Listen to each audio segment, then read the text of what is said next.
Hi there, I'm Paul Belflem and this is Industrial Organization. This presentation is about the sustainability of tacit collusion. We want to understand how competing firms may reach a collusive outcome through non-cooperative strategies. If you want to know more about this topic, please read chapter 14 and in particular section 14.2 in the textbook. So what is tacit collusion? What we've considered so far is explicit collusion. There are firms who meet, they exchange information, they coordinate the decisions about prices and quantities, and this is the way they collude.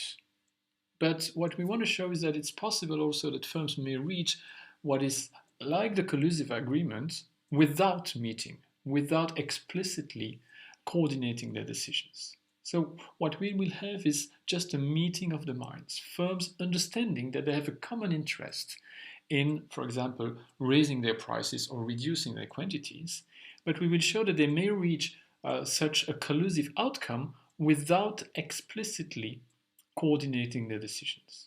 So the result that we are going to show here is the result of a non-cooperative game. Non-cooperative in the sense that each firm maximizes its own profit in total separation of what the other firms do. But of course, they take into account what the other firms are likely to do, and this is how we will see we reach something that looks like collusion, but which is not an explicit agreement among the firms. Okay, so it's called tacit, from the Latin tacere, that means being silent. There is no exchange of information, there is no explicit coordination of the decisions of the firms. Okay, now it's not totally unrelated to what we have seen, because these tacit agreements and the form of discipline among firms that we are going to uncover, this is highly relevant for explicit agreements. Remember that we've seen that explicit cartels are inherently unstable. There is a lot of incentive for each cartel member to deviate and free ride on the efforts made by other cartel members. And so cartels, when they are explicit, also want to find disciplining forces to make sure that the cartel members don't deviate. And we will see here, under these tacit collusion or tacit agreements, that these disciplining forces can come from the self-interest of all the members. Okay, so let us start with a simple model with two firms. Okay, they offer perfect substitutes, so the good is homogeneous, and we suppose that they do so at a constant marginal cost, which is the same for both firms, and which we call C. Okay, now the game of competition is repeated over time. Think of two firms competing in a long-term, a kind of long-term relationship. Okay, so they compete today, but they will compete tomorrow, the day after tomorrow, and so on and so forth. Okay, and we count the periods by naming them small t, and small t can go from 1 to up to some capital T, which is the end period, if there is one. Okay, so at each period they play what we call the static game, which is a game of Cournot or Bertrand in the way we have seen so far. Okay, now whether there is an end date that is known, so whether this t is finite or infinite, makes a crucial difference. So let us start with the case where there is a finite horizon, in the sense that this capital T period is known, meaning that the two firms know that after this period T, they will no longer compete. Okay, so competition stops at some end date, which is known by the two firms. Now, the result in that case, and let me first read it and then we'll try to understand why we get this result. The result is that if competition is repeated over a finite number of periods, firms play according to the unique Nash equilibrium of the static game in each period. And so tacit collusion cannot emerge. So what does that mean? It means that at every period, firms play as if there was a single period. Okay, and we know that in that case, they will compete. Okay, there is no way in a static game, in a game which is played only once, there is no way firms can reach at the Nash equilibrium of the game the situation where they collude. where, for example, they would divide among themselves the profit of a monopoly firm. Okay, so this is not a Nash equilibrium in the static game, and the result here says that if you repeat the game a finite number of times, this is what you will observe in every period, and so collusion cannot happen. Okay, so why is that so? Well, there is an end date to the game, so we can apply backward induction. Okay, we're looking for a subgame perfect equilibrium of this repeated game, and we can apply backward induction because we know what is the last subgame. Okay, and we look for the Nash equilibrium at the last subgame, and then we move backwards to the start of the game. Okay, so what happens at the very last stage at period capital T? Well, there is no future. I mean, there is no other period that will follow, and so firms at that date, they maximize the profit at that date. Okay, there is no profit that can accrue later on because the game stops. Okay, so what they play at that last stage is the same thing as the static game, the one period game. Okay, and so they will play the Nash equilibrium strategy there, which is not a collusive outcome. Okay, so to make sure we understand, take the example of the Bertrand competition.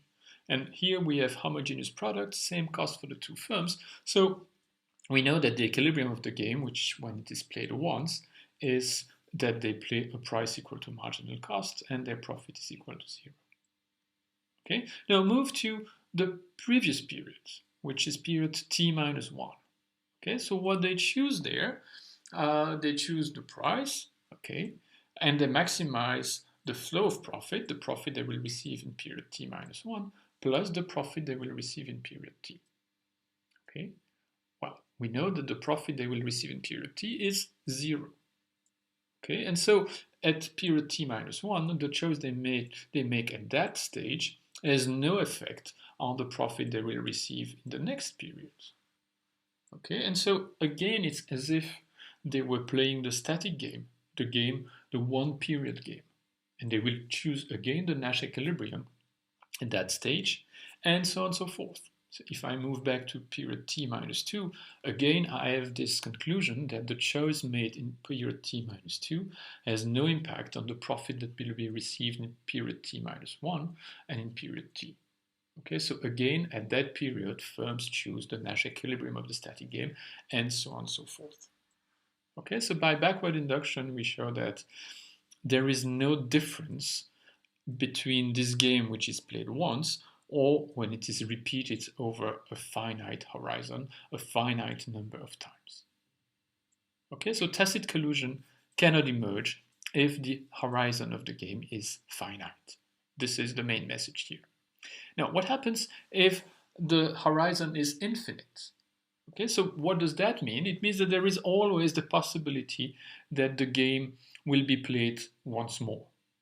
Okay, so these two competitors, they meet today, tomorrow, the day after tomorrow, but at each date, they know that there is possibly another competition game that will take place among them. Okay, now what we want to show is that tacit collusion may emerge. Okay, and we build this on what we call the Grimm trigger strategy. So what is this strategy? Remember, we are in a situation where firms choose their strategies independently of one another. There is no explicit coordination of their choices, so each firm looks at its own profit when choosing a strategy, but of course it has to try and find the best response to what the other firm is likely to do. Okay, so it's a non-cooperative game like the games we have always analyzed. Now, here we can build strategies which are quite complex because firms have to take a decision at every period of time, and there is possibly an infinite number of periods. Okay, and a strategy can become a very complex animal. For example, a firm may decide to condition what it chooses today on what has been done in the past by this firm, but also by the other firm.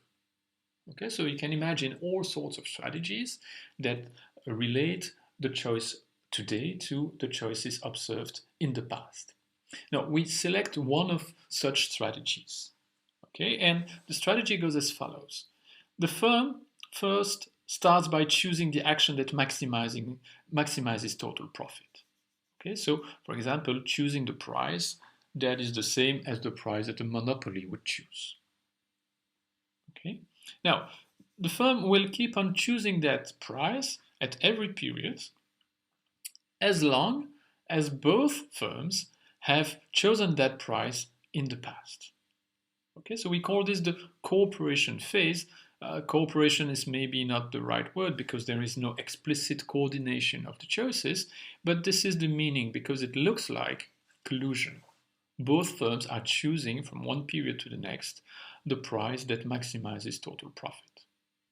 Okay, now there is another phase in this strategy which is called the punishment phase. And this is the case where one firm would observe that in the past or in the previous period, one firm has chosen a different price than the price that maximizes total profits.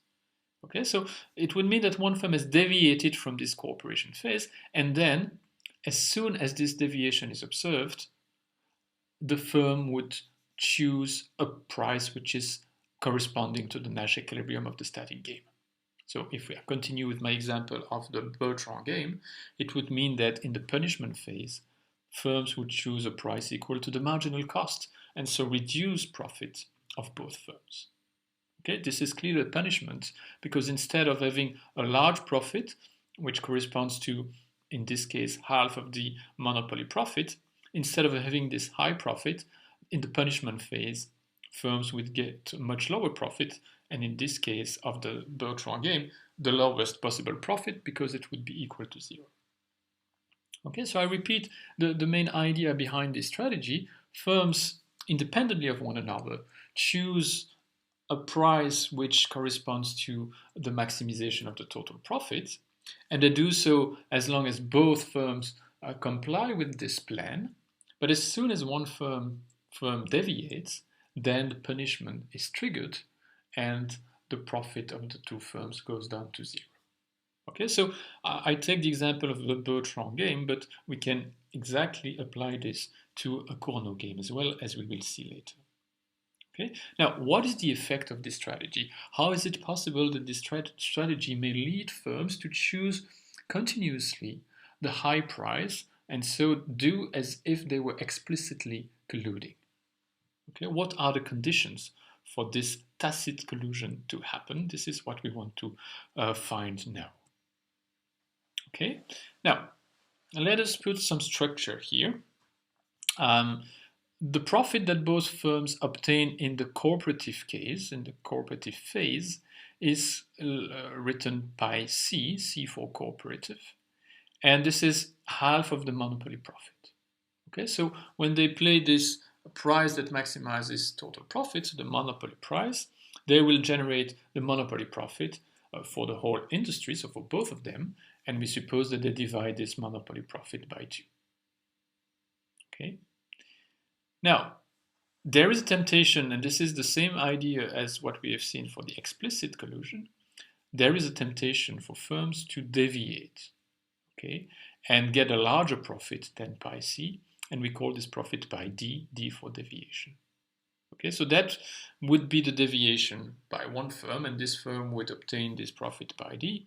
But we know that according to the Grimm trigger strategy, that would trigger the punishment phase, and in that case, firms would obtain the profit of the Nash equilibrium of the static game, which we note by n, n for Nash. Okay, obviously, pi n is the lowest profit. It's lower than the profit under cooperation, but this profit is also lower than the profit under deviation. Okay, so what the trade-off that the firms face is the following. I mean, they would like to get pi d instead of pi c, and they will do so if they deviate, and this is a gain which is immediate. But because they trigger the punishment phase, instead of keeping pi c, they would get pi n instead. Okay, so they gain once pi d minus pi c, but they will lose forever an amount equivalent to pi c minus pi n. Okay, so the whole question is, how do firms balance the immediate gain and these future losses? Okay, if they put a lot of weight on the immediate gain, they will deviate, and so tacit collusion cannot be sustained. But if they put more weight on the future losses corresponding with respect to the immediate gain, so if future losses weigh more for them than the immediate gain, then they will continue playing the high price in every period and they will achieve tacit collusion. Okay, so the sustainability of tacit collusion really depends on the relative importance of this immediate gain and the future losses. Okay, so the magnitude of this, the gain and the loss, of course, play a big role. And because we're comparing something that happens now with something that will happen in the future, the discount factor of the firms also play an important role, because the discount factor will be used to compute the present discounted value of these future losses, so to put the immediate gain and the future losses on the same scale. Okay, so this is the main intuition. Now we want to formalize this. When is it a best response for a firm to play the cooperative action when the other firm is playing the cooperative action? Okay, well, if you comply, if you play the cooperative action, you stay in the cooperative phase, and this goes on for now and for the subsequent periods. Okay, so you obtain a flow of profit of pi c in every period, but of course you want to be able to compare all these future profits with one another, and that's why you compute the present discounted value. So pi c to be received today as the value of pi c to be received tomorrow viewed from today as a value of delta times pi c, where delta is your discount factor, pi c to be received 2 periods from now has, from today's point of view, a value of delta times pi c, so delta squared times pi c, and so on and so forth. Okay, so you receive pi c forever, and the present discounted value of this infinite sum of receiving pi c is equal to 1 over 1 minus delta. Okay, so if you don't remember, watch the other videos that remind you about the present discounted value. Now, this is what you would obtain if you comply with the strategy. Now, you could also deviate, right? And instead of playing the cooperative action, you would play the deviation action, okay, which gives you the profit pi d in the current period. But because this will trigger the punishment phase, you know that from period 2 and for all subsequent periods, you will obtain pi n, okay, the Nash equilibrium profit of the static gain. Okay, so what is your flow of profits? We call it VD, the present discounted value if you deviate. Well, you get today pi d, but from tomorrow on, you get pi n at every period. And this will be discounted by your discount factor. So your immediate gain is pi d, and then from period 2 on, you get pi n. So this is equal to delta over 1 minus delta times pi n. Okay, now you will follow the Grimm-Tigre strategy if VC is larger than VD. If you can get a larger present discounted value by staying in the cooperation phase than by deviating. Okay, so let us develop this inequality. So we've just recopied here the two values. Now we can play with this inequality and write it in this way. So here you have the present discounted value from period 2 of what you are going to lose. Okay, so instead of getting pi c in every period, you would get the lower pi n. Okay, and this is compared to your immediate gain by having the deviation profit rather than cooperation profit. Okay, so this tells you that you prefer to follow the Grimm-Tigre strategy. You prefer to stay in the cooperation phase if the prospect of your future losses is larger than what you are going to gain immediately. Okay, so the discounted long-term losses must be larger than the short-term gain, and you can re-express this by saying that delta, your discount factor, so the weight you give to the to future profits must be sufficiently large and larger than some threshold, which we call delta min.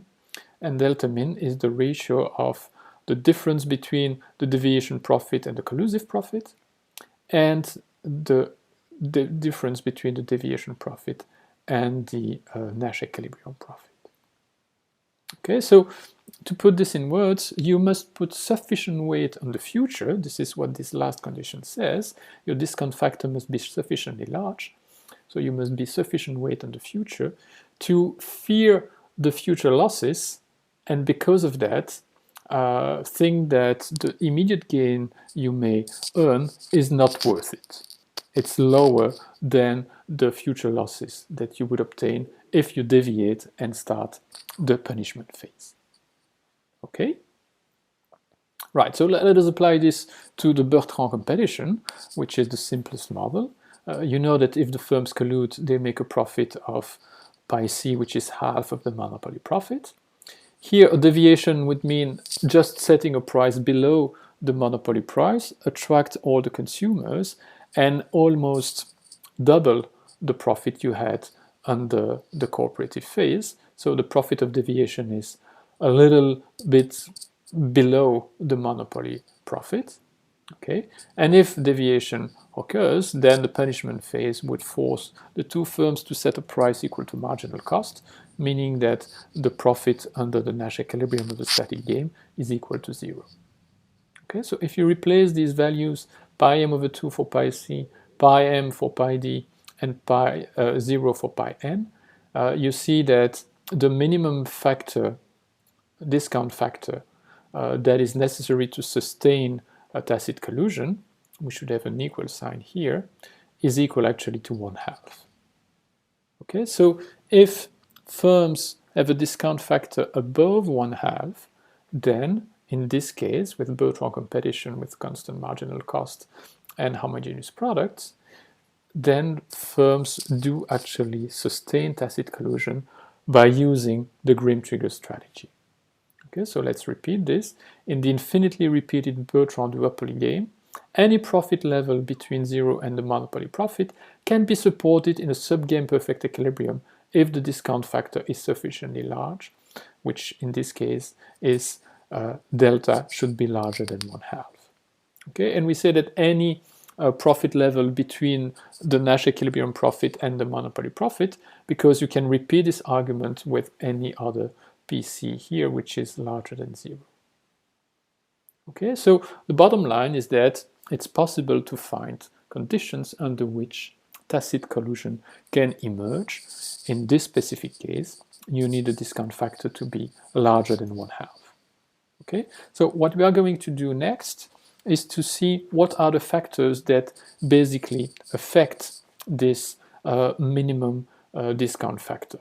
Okay, so we want to see what determines the value of this minimum discount factor. It will have to do with the values of these different profit levels, but also other things. Okay, but basically the question we want to ask is the following: what makes tacit collusion easier or harder to sustain? And it becomes harder to sustain if this minimum discount factor increases. Okay, so it will be harder to satisfy this condition here. And if it's harder to satisfy this condition, it's also harder to find a subgame perfect equilibrium where tacit collusion is sustained. Okay, so let's start doing this by changing one assumption in the model. Instead of having 2 firms, suppose that there are n firms, 3, 4, 5, whatever.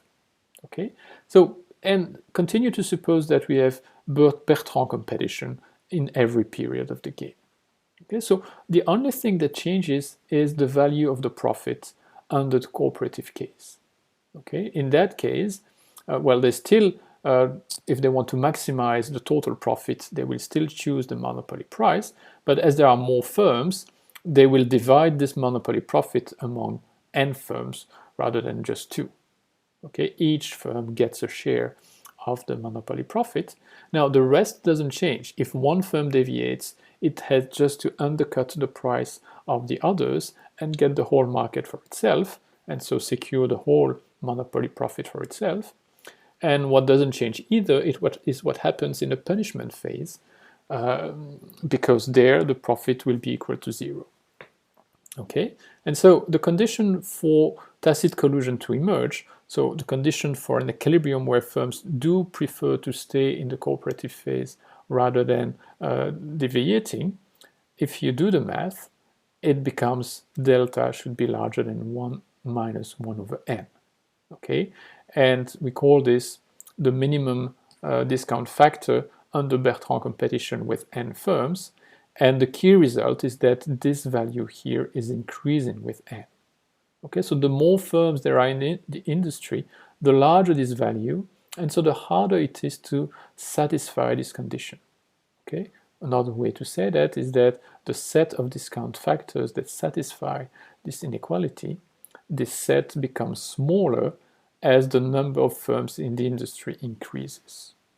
Okay, so in a nutshell, it's less likely that tacit collusion would emerge at equilibrium the more firms there are in the industry. Okay, so this is what is said in this lesson here. Right? And this is a more general result than just in the case of Bertrand competition. We can show that this also holds under Cournot competition. This is done here.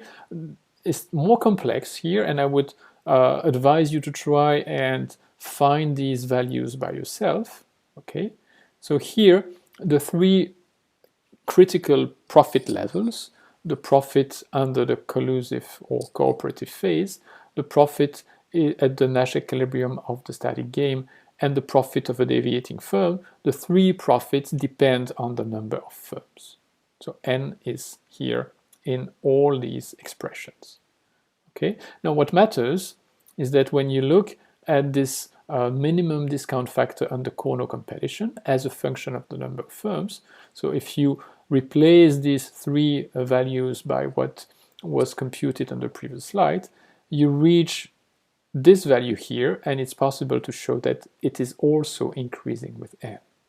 Okay, so like in the Bertrand case, if the static game is a Cournot game, we also have that the more firms you have in the industry, the harder it is to sustain tacit collusion. Okay, and here the argument is a bit different, but it has to do with the fact that the incentive to deviate, so what you can gain immediately by deviating, becomes smaller with respect to what you would lose by triggering the punishment phase. Okay, so in another presentation we will go over other factors that influence the sustainability of collusion, but for now this was the main message, and I thank you for your attention.